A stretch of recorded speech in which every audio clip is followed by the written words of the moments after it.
My life goes through an entire makeover every time I enter a celibacy period. I'm more focused, I have higher standards, and I just have so much more energy to do more with my life. And through this period, I managed to attract way more healthier friendships, better clients, and more business. I'm talking about the quality of men that come up to me and talk to me, the kind of men that I go on dates with, the whole energetic level around dating, relationships, money, all of these factors, all these areas in my life, they all up level together. And really the whole central theme of this video is to help you understand how decentralizing men can dramatically change your life. A really quick disclaimer before we enter into the video, the whole point of this video is not to blame men. We love men on this channel, and I do believe that every woman deserves to have a very loving relationship with their partner. And I don't believe women, especially high value women, need to be alone or need to be hyper independent. Not the case here, but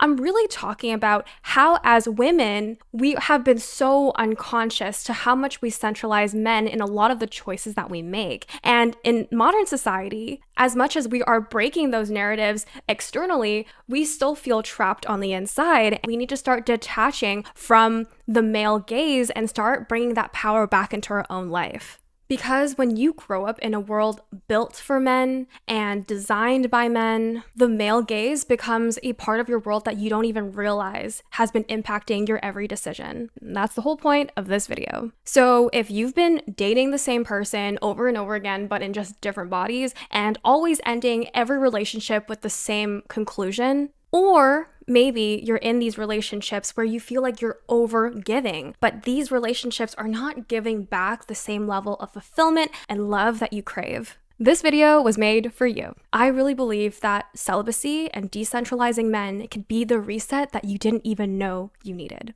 Here are all the video chapters, and you can also find these in the description below. And if you are ready to go beyond just watching these videos and you're ready to actually transform, I make worksheets for every single one of my videos. In these worksheets, I provide in-depth journaling prompts as well as practical exercises to help you really get to the root of your limiting beliefs and help you release them, and as well as writing a new story and writing an action plan so you can start living as your highest self. You can grab the link in the description below, and let's dive in. So first, let's talk about how we unconsciously centralize men in our life, and a lot of us, and many of us, don't even know it. But the way we centralize men in a lot of the decisions that we make really comes super subtly. I really did believe that I was against the patriarchy, but the deeper I looked, I realized that I grew up with a lot of narratives that I didn't even know were issues. Like, for example, you don't need to dress up and look good for a man. But I remember when I grew up, my mom would always tease me and make fun of me every time I dressed slightly better than I did yesterday. Like, I would wear a little bit of lipstick, I'd wear a little bit of mascara, right? These are very small shifts in kind of my appearance. But every time my mom teased me about it, or she would make me feel really bad about looking good, I began to really internalize those narratives. So every time I look pretty, I'm asking for it. Every time I wear a little bit more lipstick, I dress up, I wear a dress, I'm doing it for a man. But a lot of our actions and our resistance are still rooted in the awareness of a man's presence. So for me, when I heard my mom saying these comments about me dressing good and how I'm doing it for men, I went the complete opposite direction. I ended up wearing boy clothing. I would shop at the boy section in Nike. I would wear baggy shirts, baggy pants, because I didn't want people to feel like I was dressing for a man. When I thought I was being so I don't care, I still deeply feared that people would judge me. So whether we're dressing up or toning down, there's a part in our nervous system that is reacting to that perceived gaze. So let's take something as simple as wearing a low-cut top or wearing a bold red lip. And while we want to wear those things and we feel good in those things, there is a small voice in our head that's saying, is it safe to wear this? Is this too much? Because if something were to happen, if we dressed ourselves up a little too much, then society would end up blaming us for wearing that piece of clothing, being a little bit too revealing, and it's always our fault. Even growing up, a lot of women have been taught to self-monitor. And something as simple as dressing up and deciding what you get to wear on a daily basis, this kind of message ends up conditioning us to believe that attention is risky. And it teaches us early on that the decisions that we make are always viewed through someone else's lens, especially a man's. The centralization of man really started from the very first man that we've ever met in our lives, which was usually our fathers. Whether he was present or absent, whether he was available or emotionally unavailable, his behavior ends up being the blueprint to how we relate to men for the rest of our lives. So if your father has been withholding, emotionally unavailable, then you're going to spend your whole life chasing for approval, chasing perfectionism, chasing some sort of admiration because you really just want that from your father. But now, relationally, you're going to try to seek that in every man that you meet. If your father was judgmental or unavailable, we might be stuck in patterns of overperforming, overgiving, all with the hopes of really wanting to be seen and approved for who we are. And that performance doesn't just limit us in what our childhood was like, but it moves and also progresses in our adulthood years as well. So whether you choose to speak up at a meeting or wear that dress, there will always be questions in the back of your mind, and you're always asking yourself, will this make me more acceptable or desirable in the eyes of a man? And even if we're not consciously thinking of it, our nervous system reacts to that question. There is this really dangerous myth embedded in the archetype of an independent woman. And I want to explain a little deeper about this. It's this idea that we believe that we're broken free just because we say that I don't care about men. But little do you know, a lot of these women are still playing with the rules that men have written for society. These are specifically society's standards for success. So whether it's climbing the corporate ladder, emotional stoicism,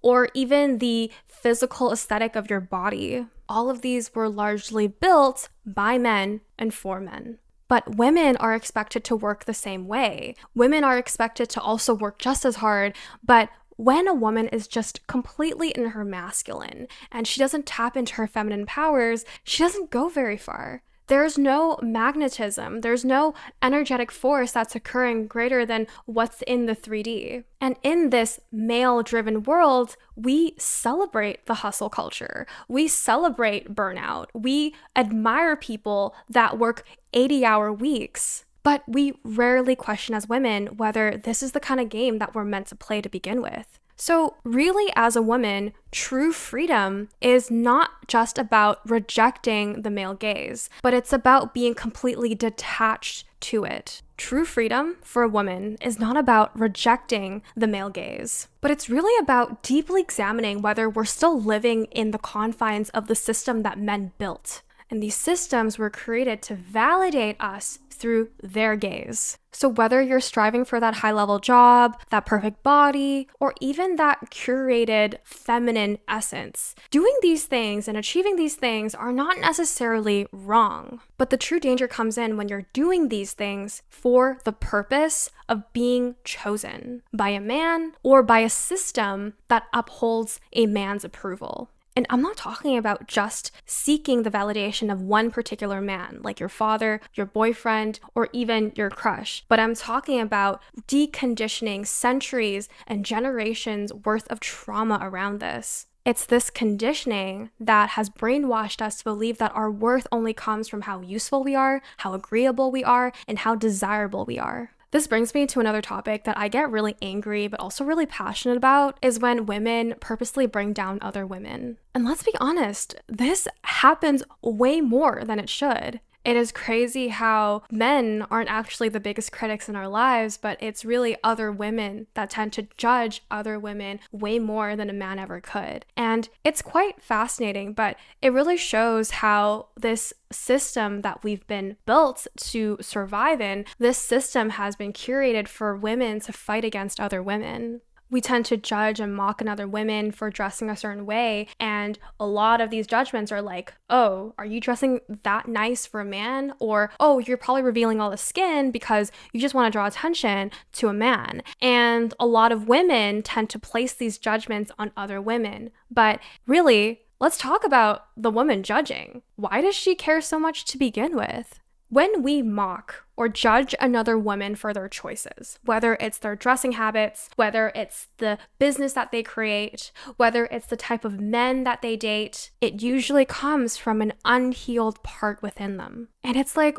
why are you so bothered that there are women out there dating sugar daddies? Why does it bother you so much that women like to wear revealing clothes that expose their cleavage? Why does it bother you so much that women are putting themselves out there on social media? And it's these triggers that we can pay attention to that we start to realize that women judge because they don't believe that they can be fully chosen. They don't believe they can be fully seen. It's like they're afraid of the spotlight because, again, this was all in our own conditioning around what we believe we can do and have. It's that we've been taught to keep ourselves small. We've been taught to keep ourselves away from the spotlight. We can't draw attention to ourselves because if we do, we could be in danger. So as women, we have been unconsciously taught that we need to fight for scraps, for male attention, for security, for power. So instead of dismantling the system, we end up fighting against each other. We internalize the values and we butt heads with other women.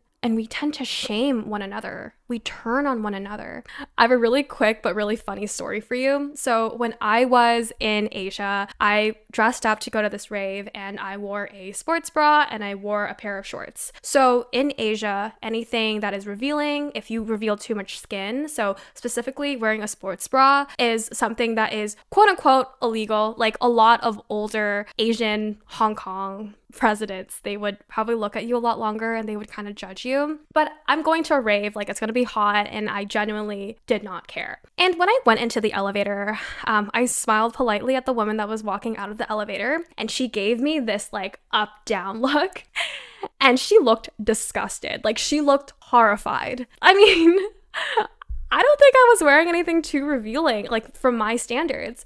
But when older women shame younger women, that is also conditioning around her part that she believes that women cannot be like this. And it's like we become suspicious of other women's motives. But the truth is, when men hold all the power, women tend to be pitted against each other. And the reason why so many women are divided, why we feel threatened by other women, really comes from competing for the one thing, which is the male gaze. Now, the male gaze is a lot deeper than just wanting to look attractive to a man, but it's really rooted in security. It's rooted in a lot of feelings around our worth. And those have been passed down from generation to generation because back in the day, women didn't have jobs. Women didn't have their own careers. Women did not have financial independence. And they really relied on men to create that life for them. And now that we've broken free from that cycle, we're still taking on beliefs from back in the day. We're still holding on to those beliefs now. And that's why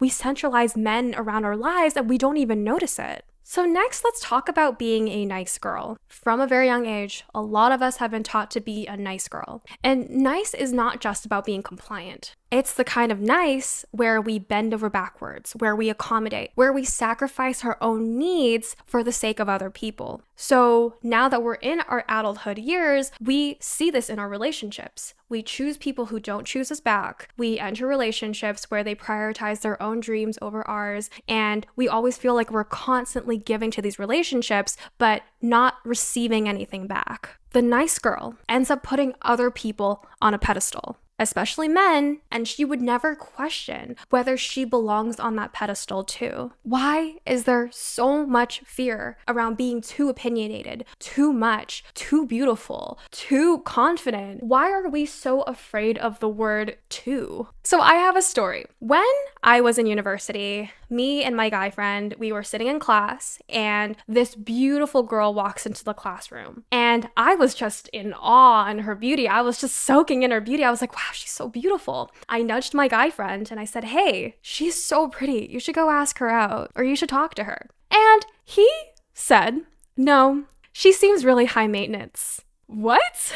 And I was so shocked that men choose women based on maintenance. And a lot of women tend to be so afraid of that too. But think about it. As women, being high maintenance is actually our power. Think of it like this. If Harvard accepted every single applicant that applied, would you still want to go to Harvard? The answer is no, because when that school isn't as prestigious, you're not going to want to go. It's just going to be a complete waste of time. But the reason why Harvard is such an elite school is because it's a high maintenance school. Not only is it difficult to get in, but it's also difficult to stay within the school. You have to be a very high achiever and you have to work really hard. And we need to see men in the same way, that being high maintenance is actually a power. It's a cape that as women we hold because we weed out the weak, the men that can't handle our too muchness. Being high maintenance just means that a woman has standards. She knows how to care for herself. She knows how to take care of herself. She knows what she needs. She knows that she's worth it. But you would be so surprised to know that a lot of men are very intimidated by women with high standards. They're very intimidated by women that are quote unquote high maintenance because they know that they don't have the capacity to meet where she is. So when you have high standards, it weeds out the weak and it makes space for the men that actually have the capacity to please you. This is not about playing hard to get or making yourself difficult, but it's really about protecting your energy, protecting your standards, and knowing that you deserve someone amazing. So a lot of the decisions that we make, whether it's the relationships, our appearance, our careers, are not actually truly our own. They have been shaped by centuries of conditioning telling us to be easier, telling us to be smaller, telling us to be quieter. How many dreams have we sacrificed so that a man wouldn't feel insecure? How many outfits have we changed to avoid judgment from other men and women? How many of our own boundaries have we bypassed just to be seen as chill or just to be seen as low maintenance? These are not just a collection of small beliefs and choices, but this is all evidence of an internalized belief system to make ourselves more desirable to men.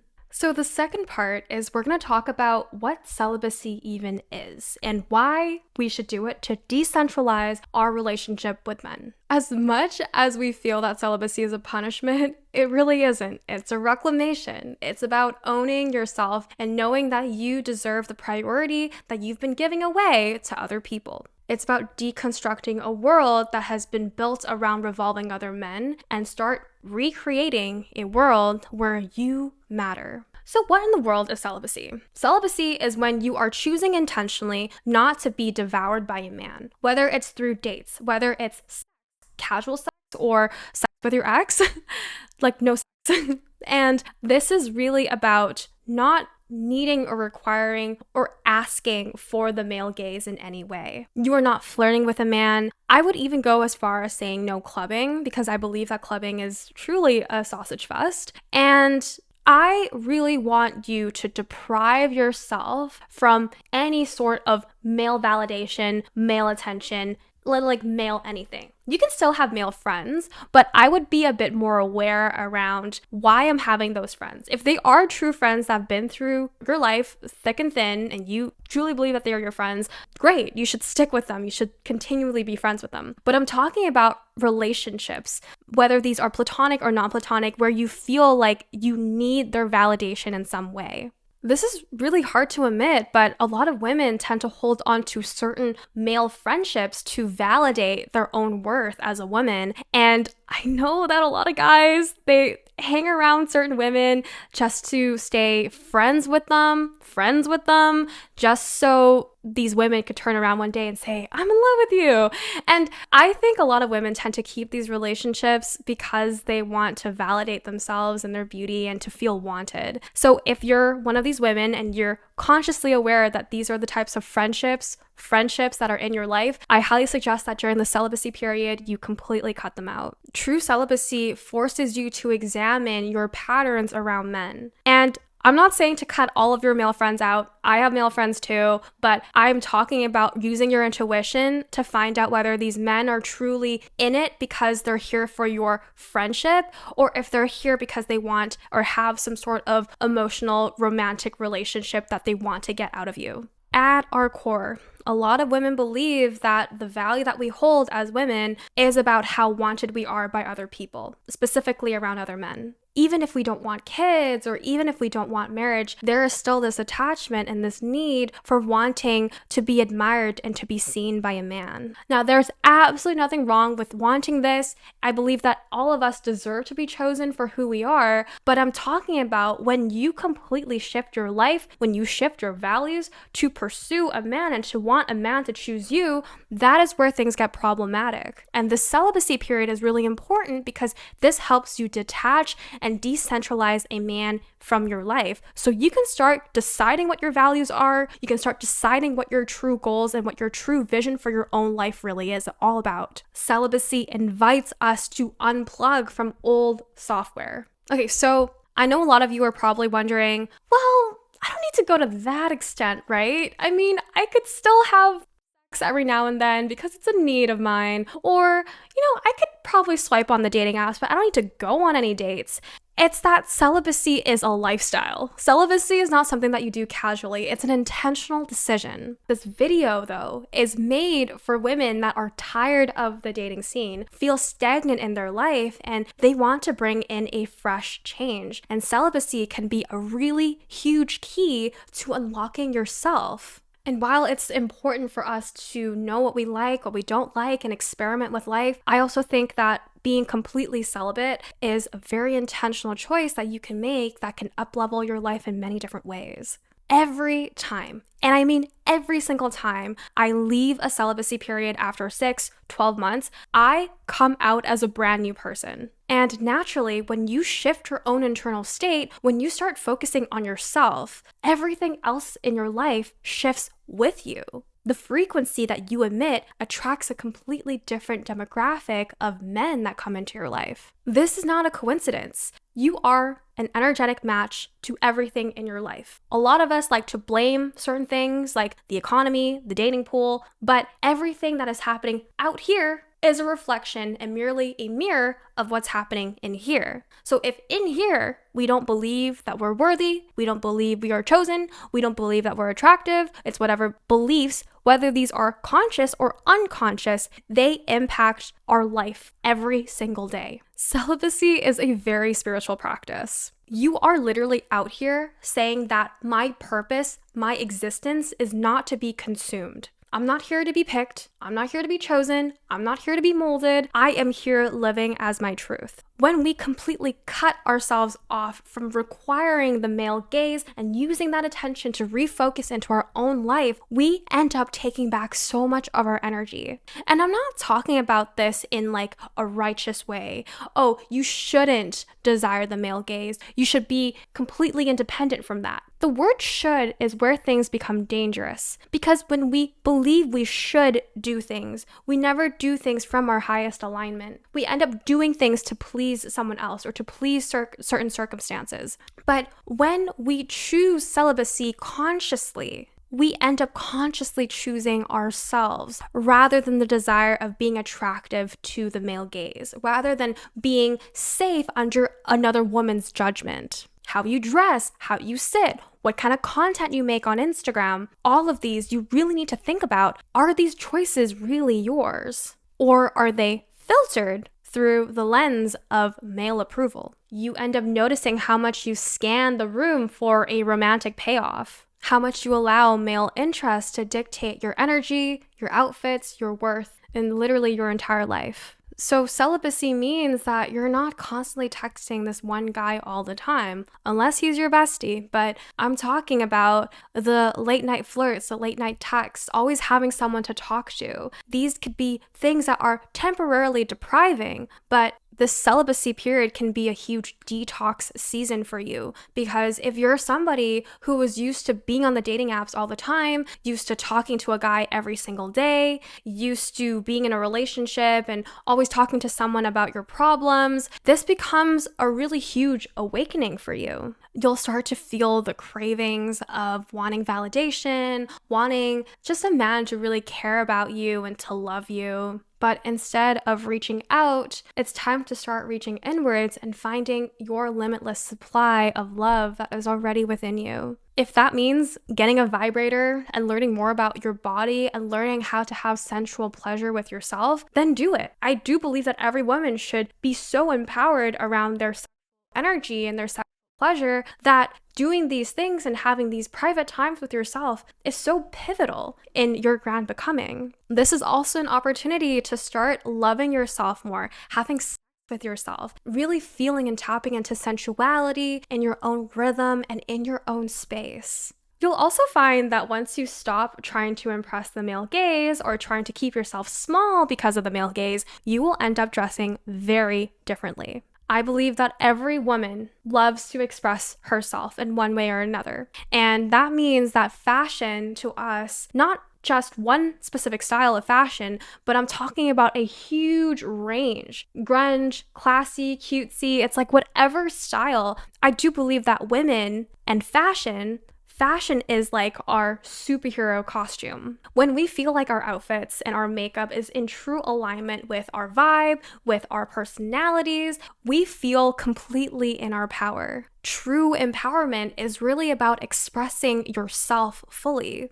When you're no longer too worried about being too much for a man, you start to become who you really are. When you become the center of your own life, everything will start to shift. And I'm talking friendships, business, even romantic relationships. And the craziest part is you start setting higher standards for yourself. And you genuinely feel comfortable around these standards because you have built such a deep sense of worth within yourself during the celibacy period. These high standards that you have are normal to you. You feel deserving of these standards. Now, I completely understand if you're in your late 30s, 40s, 50s, and you're like, Jazz, but I need to be in a relationship right now. These are all societal rules around timelines of when you need to have a partner. And it sucks because it doesn't give us true freedom to explore ourselves. Marriage by this age, kids by this age, but true freedom is when you know that even if you are single, you would much rather be single and be with yourself than to commit to a partner that isn't right for you.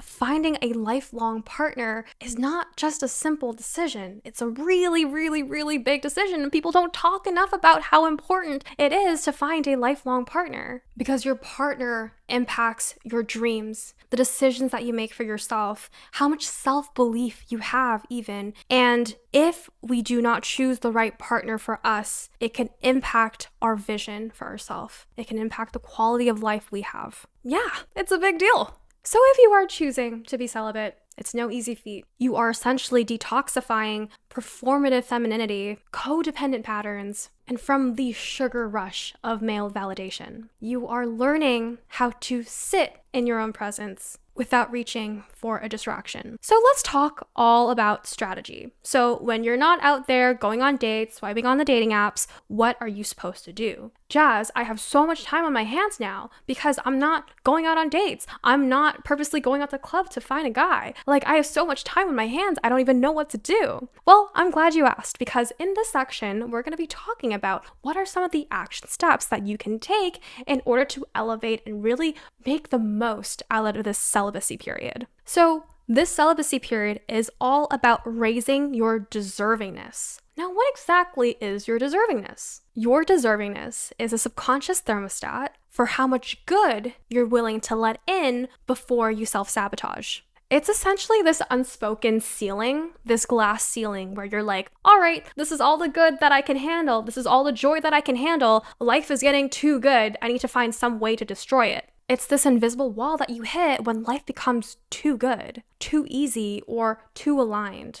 And suddenly, you start to fight against it. You procrastinate on your goals and you go back into the endless circles of self-doubt. And the reason why we do this, even though it's not good for us, is because of our own internal blueprint around what we believe we deserve to have. So in this season in your life, not only do you want to focus on extending and really elevating your standards for life, but also elevating your internal deservingness. So when that thing comes into your life, you won't feel unsafe for having it. So when you raise your standards for life, your deservingness also needs to come up too. And it's your personal responsibility to keep working on your inner deservingness thermostat. There are a lot of TikTok videos about raising your standards. It's really easy to raise your standards. But how often do we doubt the standards that we set for ourselves? And when the thing does happen, we freak out.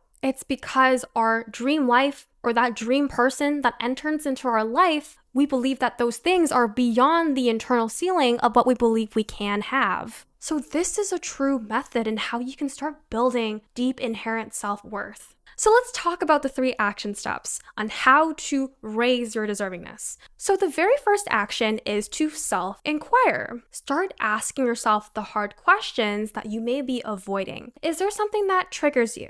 Is there something in your life that you feel ashamed about? Are there things in your life that you believe you cannot have, but you really want? Why don't you believe you can have what you desire? Why don't you believe you can have that kind of guy? What part of me believes that I still need to earn love? These are all incredibly sacred questions that we can ask ourselves to notice the triggers that come up. Another really impactful way is to start noticing what kind of women or what kind of men trigger us the most. Trigger our anxiety, trigger our anger, trigger our judgment. These are all really important cues that we can use to really analyze our own self-beliefs. And once you name them, once you actually understand what is holding you back, find a way to release the belief and start surrendering that belief, either through EFT tapping or through prayer. I love prayer. I love talking to God about all the issues that I want to release because I feel this immediate weight off my chest. You can also do hypnosis. There are so many different ways to release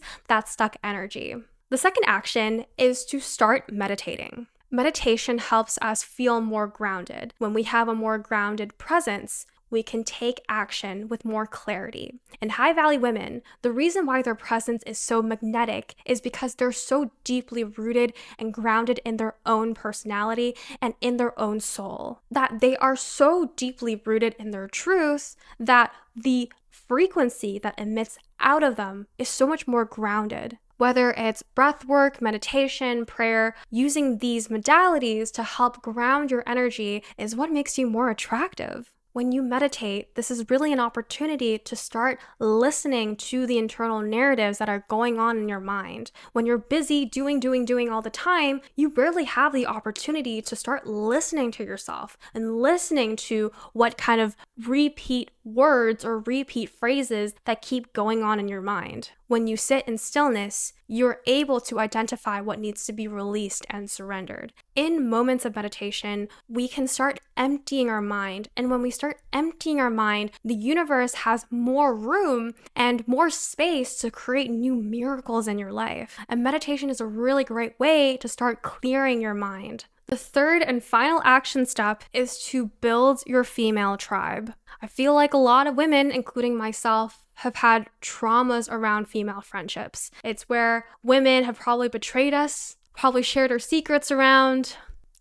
Like women can be cruel, but there are good women. There are also bad women. There are good men, but there are also bad men out there. There are really supportive women that want you to win and want to root for your success. While there is deep power in solitary work and being by yourself, I do believe that true healing can occur when you're around sisterhood. It's about witnessing and being witnessed by other women that are on this journey with you. We end up healing in relationships. And women will call you out whenever you're setting your standards or your boundaries too low. When you have good friends in your life, they have your back no matter what. They support you no matter what. And when you have really good friends, when you have really good sisterhood, you no longer settle for poor relationships because you already have that support network. Because if your friendships are such high quality people, they really support you, then why would you settle for a subpar relationship that's not giving anything back to you? When a woman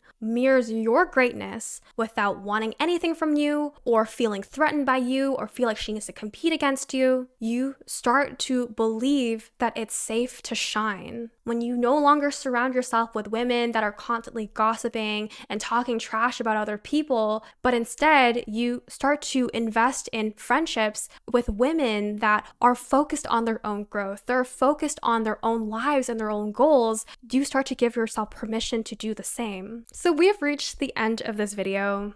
A secret that I want to share before you leave is that when you start raising your standards, when you start living in an embodiment of your truth, you are going to scare a lot of people. You will begin to intimidate people, and people will start being threatened by you when you start raising your deservingness and going for bigger things in your life. And a lot of women will actually feel threatened when you start choosing yourself. But the key here is that you will only lose people that relate to your wounds, not from your source of strength. So you're going to lose a lot in the process. But what you will gain is something that is completely priceless. Not only the kind of life that looks so good on the outside, but your life genuinely feels so good and you feel so at home on the inside. This is the kind of sovereignty, the kind of peace that no one, not even your hottest ex, could take away from you. And the true glow up is when you stop outsourcing your worth to anyone else but yourself. I so appreciate you for watching all the way to the end. I had such an amazing time filming this video. If you enjoyed this video, I would really appreciate it if you could give it a thumbs up, because when you do that,